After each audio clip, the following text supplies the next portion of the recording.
Ano nga ba ang tamang oras ng pag-upload ng mga video para mapansin tayo ng mga viewers at ni algorithm?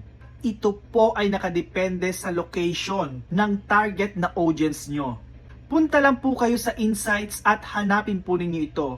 Ito po ang top countries na kung saan ay makikita nyo po dito ang distribution ng mga followers ninyo. Like sa akin po, kung mapapansin ninyo na mataas po ang followers ko sa Philippines. Ibig sabihin na 71% po ng mga followers ko ay nasa Pilipinas ang location. At dahil Pilipinas po ang pinakamarami kong followers, ay Pilipinas na oras po ang susundin ko sa pag-upload ng video.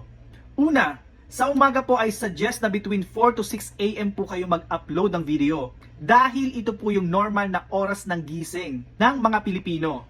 Siyempre, pag gising, ano ang unang hahawakan? Siyempre, cellphone. Ugali na po natin ang mag-browse ng cellphone pagkagising. And then